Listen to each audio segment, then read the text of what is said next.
शरणागत जो होता है उसमें ये चार बातें बहुत जोर से जागृत होती है। सबसे पहली बात, निरंतर भगवान का स्मरण छूट नहीं सकता। नींद आई तो सुसुप्ति में चला गया, जरा भी जागृत हुआ तो मंत्र चल रहा है, नाम चल रहा है, चलाना नहीं पड़ता। क्यों? शरणागत है। थोड़े दिन अभ्यास कर लो, ऐसा होने लगेगा। देखो इतने लोग बैठे हैं, आप सो के उठते हो तो आपका पहला चिंतन क्या होता है? क्या मंत्र होता है? भगवान का नाम प्रियालाल आते हैं आपके चिंतन में? क्या आता है चिंतन? पहला चिंतन। अगर पहला चिंतन प्रभु है तो शरणागति पुष्ट हुए। सो के उठे, चल क्या रहा है? अगर प्रभु नहीं तो अभी शरणागति नहीं। पहला लक्षण। हमें लगता है कि आप लोग अनमोकिए होंगे, आप लोग शरणागत हैं कि आप जब सो के उठे तो आपका मंत्र चल रहा है, नाम चल रहा है, चतुरासी जी का कोई पद चल रहा है, या फिर ये चिंतन चल रहा है, राधा राधा राधा, चलो जल्दी स्नान करके फिर सत्संग में चलना है। फिर ये भागवतिक चिंतन, हमें लगता है कि ये दूसरी कोटि का चिंतन होगा, चलो स्नान करते हैं फिर। ऐसा पहला चिंतन होगा श्री जी का। ऐसा होता है? आप लोग देखिए, ऐसा होता है कि आप सो के उठे, आपका चिंतन श्री जी का चालू है? पक्का? आप लोग देख लीजिए, अगर ऐसा है तो उसका परिणाम निश्चिंतता, निर्भयता, निशोकता निश्चित जागृत हो जाएगी। और उसी का प्रातःकालीन उठने पर चिंतन चलेगा जो शयन के समय गाढ़ चिंतन करते हुए सोया है। ऐसे सुषुप्त के समय बिल्कुल ठीक वही अवस्था। अगर आप जो चिंतन कर रहे हैं तो जगते ही वही चिंतन आएगा ये।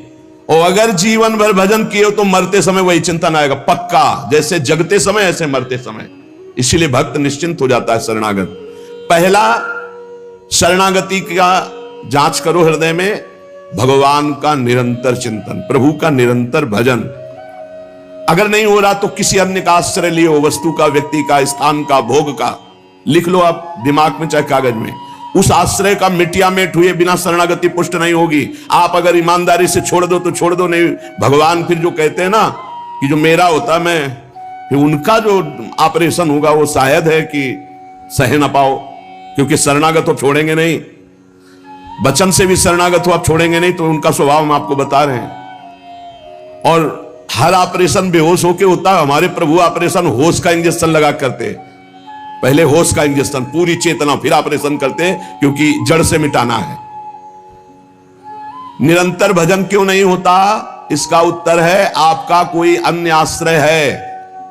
कोई है व्यक्ति, वस्तु, स्थान, पदार्थ, पद, कुछ है जिसको तुम भजन से भी अधिक मानते हो, प्रभु से भी अधिक मानते हो, इसीलिए आपका भजन नहीं होता। जो सर्वतोभावेन शरणागत है, भजन करना नहीं पड़ता, भजन होता है। चलना प्रदक्षिणा होती है, बोलना स्तोत्र होता है, सोना समाधि होती है, भोजन पाना यज्ञ होती है, हर चेष्टा उनकी भजन होती है। दूसरा, अपने प्रभु से कुछ ना चाहें, यहां तक कि मोक्ष भी ना चाहें। क्यों चाहें? क्या आप जानते नहीं हो कि क्या करना है? सर्वज्ञ हो, जब जो चाहे करो, हम राजी हैं। पहला, निरंतर भगवान का भजन। दूसरा, अपने प्रभु से कोई भी मांग ना रखना, शर्त ना रखना।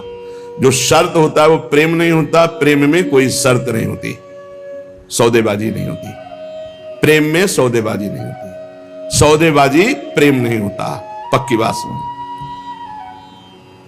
तीसरा, प्रभु के हर विधान में आनंदित होना। प्रभु के हर विधान में आनंदित कौन होता है? शरणागत। नहीं तो विधान की जांच होती है, अनुकूल है कि प्रतिकूल। प्रतिकूल है तो नो नो नो। ये जो कच्चाई होती है शरणागति में, वो भरभरा जाता है, शोकित हो जाता है, इधर उधर डगमगा के आश्रय लेने लगता है। हर विधान उनका मंगलमय। चौथा, भगवान के किसी भी विधान में विरोध भाव ना करना। भगवान के प्रत्येक विधान में आनंदित रहना, भगवान के किसी भी विधान में विरोध न करना। जो किया अच्छा हो रहा है, नहीं बहुत हाहाकार मचने वाला है, सब नहीं, जो प्रभु का विधान है वो मंगलमय है, सब मंगलमय है। चार बातें शरणागति में आती। निरंतर भजन, किसी भी तरह की भगवान से कोई शर्त चाह नहीं, उनके हर विधान में आनंदित रहना, भगवान के विधान को प्रतिकूल मान करके विरोध भाव नाना, विपरीत भावना नाना। अब निश्चिंत हो जाओ, तुम्हारी जिम्मेवारी श्री भगवान ने ले ली, शरणागत हो। अब तुम्हें किसी भी तरह का दुख आवे तो उबना नहीं है। वो सुख है, दुख रूप लेके आ रहा है। जैसे माया दुख भेजती सुख रूप में, पार्सल में ऊपर लिखा होता है सुख, और जब खोलो अंदर तो होता है दुख। जिसे तुम सुख समझते हो ये सुख नहीं, सुख की छाया है, समझ पड़ती नहीं, ये गिरधर की माया है, भारी दुख है। दुखालयम शाश्वतम में जो भी पोस्ट आता है आपके पास वो दुखद ही है। माया भेजती है सामने वस्तु व्यक्ति स्थान, उसके परिणाम में अशांति, दुख और आपके भजन की हानि पक्का। ये देख लीजिए, जन्म भर भगवान के साथ अर्जुन जी रहे हर समय, लेकिन गीता का उपदेश प्रारंभ हुआ शिष्यस्ते हम साधिमाम त्वाम प्रपन्नम। प्रपन्न से ही ज्ञान की उत्पत्ति होती है। जो भगवान की शरणागति, उसी से शुद्ध ज्ञान होता है। तब तक भगवान अंदर बैठे हैं, ज्ञान प्रकाशित नहीं करेंगे। जैसे अर्जुन जी के साथ रहते हुए गीता का उपदेश कब दिया? जब अर्जुन जी ने कहा शिष्यस्ते हम साधिमाम त्वाम प्रपन्नम, मैं आपका शिष्य हूं, आपका शरणागत हूं, आप मुझे ज्ञान। भगवान गीता जी, ज्ञान का फल क्या हुआ? बोले नष्टो मोह स्मृतिर्लब्धा तत्प्रसादान्मयाच्युता। मोह का नाश हो गया, स्मृति जागृत हो गई आपके कृपा प्रसाद से, हे गोविंद, हे अच्युत। तो इसी प्रकार हमारे अंदर भी सब ज्ञान जागृत हो जाएगा, पहले हम भगवान की शरणागत हो। त्वाम प्रपन्नम, भगवान का सर्व समर्पण भाव ही सब दिव्यताएं जागृत करता है। भगवान के प्रति जितना समर्पित होते जाओगे उतने दिव्य ज्ञान होता चला जाएगा, और जो चीजें आपकी दुर्गति कराने वाली वो सब भस्म होती चली जाएंगी। जब कुछ नष्ट होने लगे तो क्षोभ मत करना, वो नष्ट जरूरी था होना, ये बात दिमाग में बैठा लो। कुछ पकड़े मत रहना, क्योंकि भगवान को जो लगेगा वो हटा देंगे, वो नष्ट कर देंगे। जो वस्तु भगवान नष्ट करे तो जान लो परम मंगल विधान, ये वस्तु हमें भगवत प्राप्ति में बाधा पहुंचा देती, इसलिए भगवान ने उसे नष्ट कर दिया। भगवान को समर्पित वस्तु के नष्ट होने में तुम्हें क्यों जलन हुई? क्योंकि तुमने तो भगवान को अपना सर्वस्व मानकर समर्पित कर दिया। अब तुम्हारे पास अपना कहलाने के लिए सिर्फ भगवान है, और भगवान की सब वस्तु जब जो चाहे हटा ले, जब जो चाहे रख ले। जरा इस पर विचार करो। आप राजी हो शरणागत? आपके पास अपना कहने वाला शब्द केवल भगवान के लिए है, और जो भी कुछ आपके पास है वो सब भगवान का है। वो चाहे अभी बुला ले, चाहे वर्षों रखे, चाहे अभी नष्ट कर ले, चाहे और बढ़ा दे। क्या राजी हो इस बात में शरणागति पर? अंदर से देख लो, तुमने तो दे दिया भगवान को, और तुम्हारा था कब, और वो था कौन, तुम्हें पता है? नहीं पता। इसी अज्ञान का नाश करने के लिए पहले ये बात स्वीकार करो, अपना कहने के लिए हमारे पास अब एक बात रह गई है, प्रभु। हमारे पास जो कुछ है, शरीर, मन, प्राण, आत्मा, परिवार, धन, संपत्ति, सब प्रभु को दे दिया। शुभम तभी वास्तिता। अब जब प्रभु को दे दिया तो जब मन आवे तब ले ले। जैसे हम अपने घर की कोई वस्तु किसी को दे दिया, वो कह रहा है रखे रहो, हम ले लेंगे। अब जब कभी वो ले ले तो ईमानदारी से हमको दुख नहीं होना चाहिए, क्योंकि हमने उसको दे दिया। अब आप देख लीजिए, तुम जो भी करते हो वो मेरे को समर्पित कर दो। एक एक बात समझ लो। यहां यत करो से कहा है, ये करो ऐसा नहीं कहा। तुमसे जो भी हो रहा है तुम भगवान को समर्पित करो। पहला काम ये, हम शरण में जा रहे हैं, सर्वधर्मान परित्यज्य। हम भगवान की शरण की तरफ यात्रा कर रहे हैं। यत करोषि, ये तो सर्वाणि कर्माणि मयि सन्न्यस्य मत्पराः, मेरे परायण होकर सारे कर्म मेरे को समर्पित कर। क्या जाता है? तुम जो कर रहे हो, ऑफिस जा रहे हो, नौकरी कर रहे हो, किसानी कर रहे हो, व्यापार कर रहे हो, 8-10 घंटे जो कर रहे हो उसमें बीच बीच में भगवत स्मरण करो, और पूरे 8 घंटे भगवान को समर्पित कर दो। कितना बढ़िया साधना बन रही। और जब भगवान को समर्पित करने की बात रहेगी तो स्मृति रहेगी भगवान की। यत करोषि, तुम सारे के सारे कार्य मेरे को समर्पित कर दो। यत माने जो कर रहे हो। तो क्या उसमें पापाचरण भी होता है क्या? तो क्या भगवान के लक्ष्य रखने वाले उपासक में पाप वासना वाली बातें रहती क्या? इसका मतलब सत्संग सुना नहीं, इसका मतलब सतमार्ग में भी तुम्हारा प्रवेश नहीं हुआ। नहीं तो ये प्रश्न ही नहीं उठता कि भगवत मार्ग में चलने वाले का कदम कुमार्ग में चला जाएगा। भूल न दे ही कुमार्ग पाऊं। छोटी मोटी अगर कभी कोई त्रुटि गलती हुई तो पश्चाताप की अग्नि में भस्म हो जाता है। वो भगवान को समर्पित गंदे आचरण नहीं करता, वो प्रार्थना करता है, प्रभु ये त्रुटि हो गई हमसे, हे नाथ इसको संभाल दो, मेरे बस की बात नहीं। वो भी इस तरह से प्रार्थना पूर्वक समर्पित है। यत करोषि और यदर्शनासि, जो भी तुम्हारी जिह्वा में, रसेंद्री में जाए, पानी जाए, भोजन जाए, बिना भगवान को अर्पित किए नहीं जाना चाहिए। अभी शरणागति पुष्ट हो जाएगी। जो भी कार्य करो भगवत समर्पित करो। एक स्थिति आती है जहां भगवत समर्पित करना नहीं पड़ता, स्वयं होता रहता है। वो होता है तन, मन, वाणी और अहम, इनका समर्पण जिनका हो चुका है पूर्ण रूप से। अब उनका नहीं होता कृष्णार्पणमस्तु, ये तो प्रारंभिक, पर ये जब तक स्थिति नहीं है तब तक प्रारंभिक दशा में ही हो। हर समय भगवदाकार स्थिति, कौन किसको समर्पण करे, ये स्थिति जब तक नहीं तब तक सिद्ध बनने की कोशिश न करे। आचरण जैसा आज्ञा हो रही शास्त्र की वैसे चले तो स्थिति आ जाएगी। यदश्नाशी, बिना भगवान को अर्पित किए कुछ नहीं खाना। भगवान आदेश करें जो पा रहे हो वो मेरे को अर्पित करो पहले। यदि शुद्ध शरणागति प्राप्त करना है तो जो कर्म कर रहे हो पहले, ये तो सर्वाणि कर्माणि भगवान कह रहे हैं, यत् करोषि, जो कर रहे हो मेरे को अर्पित करो। जो खा रहे हो वो मेरे को अर्पित करो। कुछ भी ऐसा खाओ मती जो भगवान को अर्पित नहीं कर सकते, ऐसा करो मती जो भगवान को अर्पित नहीं कर सकते। यज्जुहोषि, अब जो भी तुम भागवतिक आचरण करते हो, हवन यज्ञ आदि, तो बोले हम तो हवन नहीं करते, हम तो यज्ञ नहीं करते। यज्ञानाम जप यज्ञोस्मि, यज्ञों में सबसे बड़ी यज्ञ है जप यज्ञ। तो आप जो ये जप यज्ञ कर रहे हैं ये भगवान को अर्पित करो। भगवान कह रहे हैं ददाशी, जो तुम दान देते हो, दूसरों की सेवा करते हो, उसके भोक्ता मत बनो, कर्ता मत बनो। कर्ता कैसे नहीं बनोगे? हमारी वस्तु है, हम दान देते हैं, नहीं नहीं, प्रभु की वस्तु है। त्वदीयम वस्तु गोविंदम तुभ्यमेव समर्पये, आपकी दी हुई वस्तु आप इस रूप में आए, आपको दे दिया। ये भगवत शरणागति पुष्ट होने का उपाय भगवान करें।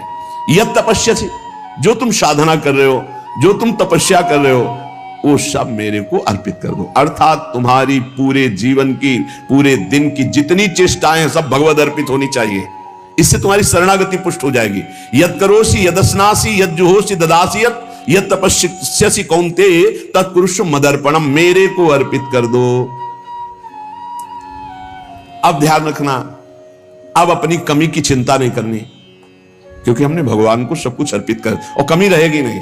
कमी रहती है अहंकार के कारण, भगवत विमुक्ता के कारण। फिर भी आपको संतुष्ट करने के लिए कह रहे हैं कि जैसे हम अपना मकान किसी को दे देते हैं तो मकान में जाले लगे हैं या टूटा है या कुछ भी बिगड़ा है, अब ये सारी जिम्मेवारी जिसने मकान खरीद लिया, ले लिया, उसकी होती है। वो मरम्मत करवाएगा, वो सफाई करवाएगा। ऐसे ही हम अपने तन को, अपने मन को, अपने प्राणों को, अपने जीवन को जीवननाथ प्रिया प्रीतम के चरणों में समर्पित कर दिया। अब हमको बेपरवाह रहना है इस विषय से। अब हमारा क्या होगा हमको ये चिंता नहीं करनी। अगर चिंता है तो शरणागति नहीं हुई। अगर ये चिंता है कि मेरा क्या होगा तो शरणागति नहीं हुई। सोचो, संसार में कोई तुम्हें प्यार नहीं करता, मान लो बात। जो प्रिया जो प्यार करके अपने महल में रखे, सुविधाओं के द्वारा तुम्हारा भरण पोषण कर रहे, तुम उनके प्रति रोना नहीं आता? उनके प्रति तुम्हें ये गुस्सा आता है कि ये प्रतिकूलता क्यों दे दी, हमारी ये अनुकूलता की बात थी, अनुकूलता क्यों नहीं दी? अरे जिनसे तुम अनुकूलता की आशा करते थे वो तो तुम्हें देखना नहीं चाहते, अंतर की बात तुम्हें बता रहे।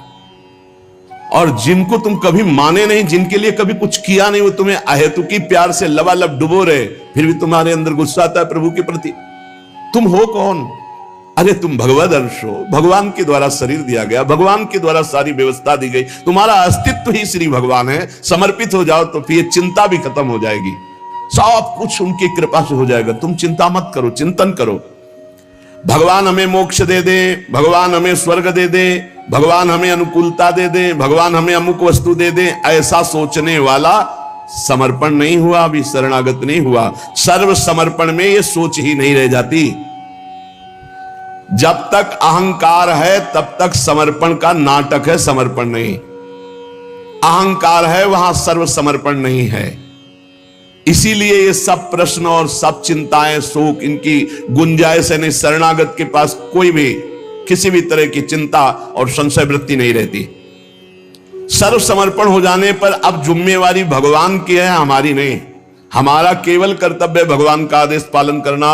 वो आदेश करें अनन्यस चिंतयन्तो माम, केवल मेरा अनन्य चिंतन करो, माम अनन्यस चिंतन। जिस प्रकार पतिव्रता पत्नी पर पति का पूर्ण अधिकार होता है, उसी प्रकार पत्नी का पति के संपूर्ण वैभव पर भी अधिकार और गोत्र पर भी अधिकार। वही नाम, वही गोत्र, वही संपत्ति। जिसके जीवन में भगवान के प्रति समर्पण आ गया तो उसकी ठसक हो जाती। तुम किस गोत्र के हो? बोले अच्युत गोत्र, श्री हरिवंश सुगोत्र कुल, जो अपनी महिमा से कभी च्युत नहीं होते। उन हम भगवान के हैं। अब हमारा गोत्र, हमारी जाति, हमारा कुल भगवान है। और यही सिद्धांत परम सत्य है। एक माई आके बहुत रोई और कही जिंदगी हो गई, नौ दुर्गा पूरी रहती थी, रोज शंकर जी को जल चढ़ाती और रोती जा रही थी। और मतलब हो सकता है 65 वर्ष की, हमारे पति को ले लिया, हमारी पूरी श्रद्धा नष्ट हो गई, जीवन भर व्रत। और शरणागति को समझो भाई, बहुत आनंद आ जाएगा आपके पास। अगर आप भगवत मार्ग में चल रहे हैं, शरणागत हैं, तो आपके पास अपना कहने के लिए अब कुछ नहीं बचा, वो केवल श्री भगवान है। मेरे तो गिरधर गोपाल दूसरों न कोई। अब दूसरी जो कुछ भी है वस्तु, व्यक्ति, स्थान, वो गोविंद का है। जब चाहे गोविंद ले ले, जब चाहे बढ़ा दे, जब चाहे घटा दे, जब चाहे नष्ट कर दे। तुम्हें दुख नहीं होना चाहिए। अगर दुख होता है तो अभी शरणागत नहीं हो। कितनी ऊंची स्थिति शरणागत की है। अब जो जीवन में प्रभु का शरणागत है, उसका पहला लक्षण कि निरंतर स्मरण करता है, तो अंत काल में भगवान का स्मरण होगा। अभी आपको बताया, जो रात्रि में सोते समय स्मरण करता है, उसका परिणाम जागते समय वही स्मरण। जो जीवन भर स्मरण करता है तो अंतिम समय भगवत स्मरण होता है। और भगवान का वचन है, अंत काले च मामेव स्मरन मुक्त्वा कलेवरम यह प्रयात समद्भावम याति नास्त्यत्र संशयः। जो जीवन भर भजन करता है, उसका अंतिम समय भजन भगवान करवाते हैं, क्योंकि बड़ी दुखद स्थिति होती है। उस समय जब भगवत स्मरण करते हुए शरीर त्यागता है तो सीधे भगवान को प्राप्त हो जाता है। आपको कल चर्चा के प्रारंभ में बताया था, गीता वाटिका में अग्निकांड हुआ था। बड़ा भयावना था, इतना भयावना था कि सब अर्धरात्रि में सो रहे और 20 फूस की झोपड़ी बनी हुई थी। अखंड नाम कीर्तन 24 घंटे वाला, सालों। लगभग सब साधक मौनी थे जो उन कुटियाओं में सो रहे थे, 2-2, 4-4। अल्पाहार, मौन, कोई बिल्कुल फलाहार, सब दिव्य साधना में लगे। अब जब आग लगी थी, वस्त्र, ठाकुर जी, पाठ के ग्रंथ, चित्रपट सब जल गए थे, क्योंकि सब उपासक ही थे। जब भाई जी हाहाकार सुनाई दिया तो भी निकले। तो उनका जो भोग के लिए घी है वो लाओ, बूरा है वो लाओ, और जो जाज्वल्यमान अग्नि डलवाए, भगवान पधारे। चित्रपट, सिंहासन में विराजमान विग्रह है, क्योंकि छोटे छोटे विग्रह साधकों के पास, ग्रंथ पाठ के सब आ। फिर भाई जी ने मेरे भगवान इस रूप में आए। फिर साधकों को समझाया कि आपके अंदर बैठे हुए भगवान को अग्नि नहीं जला सकते, बाहर की लीला में खंडन मंडन होगा। आपने जो अंदर नाम चला रखा है, इस उपासना को कोई छू नहीं सकता। बाहर की उपासना में विघ्न पड़ेगा। बाहर की लीला एक अलग है, इसीलिए उपासक अंतर्मुखता पर प्रधानता रहे। अंतर्मुखता पर प्रधानता नहीं रहेगी, बोले हमारे भगवान गिर गए, कोई बहुत अनिष्ट होने वाला है, आग लग गई, कोई बहुत अनिष्ट। अरे अनिष्ट कैसे हो सकता है? मंगल भवन की शरण में अनिष्ट हो सकता है? बोले कोई विनाश लीला होगी। क्यों नहीं होगी? सृष्टि रचना लीला होती, पालन लीला होती, तो विनाश लीला होना कौन सा भयावा है भाई? 3 लीलाएं हैं तो भयावा क्या है इसमें? विनाश होगा तो क्या विनाश होगा? अविनाशी का विनाश नहीं हो सकता। विनाशी को बचना नहीं है तो आज है, नहीं तो कल विनाश तो होना ही है। क्या परेशानी है? जब सब में भगवान को देखने की भावना ऐसी जागृत हो जाए कि भयावह स्थिति में भी आपको भगवान दिखाई दे, तो जानो बहुत जन्मों की साधना सिद्ध हो गई। भाई जी ने बूरा और घी डलवाया, इसमें लिखा है बूरा और घी डलवाया। भगवान आए, भगवान आए। बहुनाम जन्मनाम अन्ते ज्ञानवान माम प्रपद्यते वासुदेवा सर्वमिति सा महात्मा सुदुर्लभा। भगवान कहते हैं बहुत जन्मों की साधना जिनकी हो गई है और जिनका अंतिम जन्म है, उनको इस तत्व का बोध होता है कि सब में भगवान वासुदेव है। ये बोध होता है। ऐसा महात्मा बड़ा दुर्लभ है जो सब में भगवान को देखता है। मत्ता पर तरम नान्यत किंचिदस्ति धनंजय मई सर्वमिदं प्रोतम सूत्रे मणिगणाय। भगवान कहते हैं जैसे सूत की माला में सूत की मणियां, तो मणियां और माला सब कुछ सूत ही है, ऐसे ही भगवान में ये जगत भगवान में है।